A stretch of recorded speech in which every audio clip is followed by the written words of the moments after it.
Israel had just confirmed it had intercepted 3 drones fired by the Houthi rebels in Yemen when an explosion was reported in the far south of the country. Another drone hit the arrivals hall at the Ramon Airport near the port city of Eilat. 8 people were injured, 1 suffering shrapnel wounds, and airspace in southern Israel was temporarily shut down. It is a significant incident given very few Houthi attacks are successful, and it comes a few months after a Houthi missile slipped through Israel's air defences and hit a plot of land within the boundaries of the Ben Gurion Airport outside Tel Aviv, the country's main transport hub.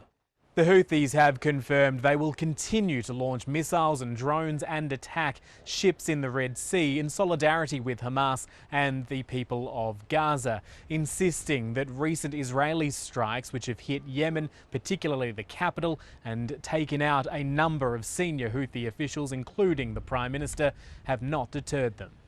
Israel also undeterred, continuing its strikes across Gaza City, the focus of its latest offensive, building to the total occupation of the area, which the Israeli military claims is one of Hamas's final strongholds. Hundreds of thousands of Palestinians will be forced to flee in the process. They're already being told to leave now from buildings and tent camps across Gaza City, although some are standing firm, saying they'd rather die than move again. Israel has announced the expansion of a so-called humanitarian zone in the south of Gaza, but its borders fall within areas Israel has already told people to flee from, fueling those fears that there's not enough room in the south and certainly not enough safe space in the area either.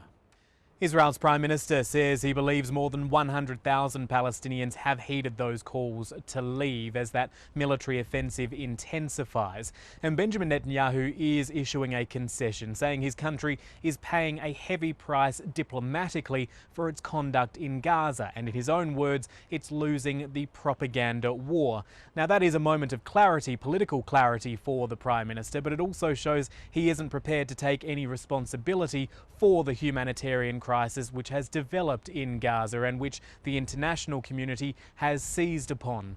It's an incredibly heavy cost which is likely to get even higher in the weeks and months ahead. More than 64,000 Palestinians already reported dead according to local health authorities, and real fears among the families and supporters of the remaining Israeli hostages, 48 of them still in the Strip, 20 believed to still be alive. Real fears that this military operation is going to put them at further risk.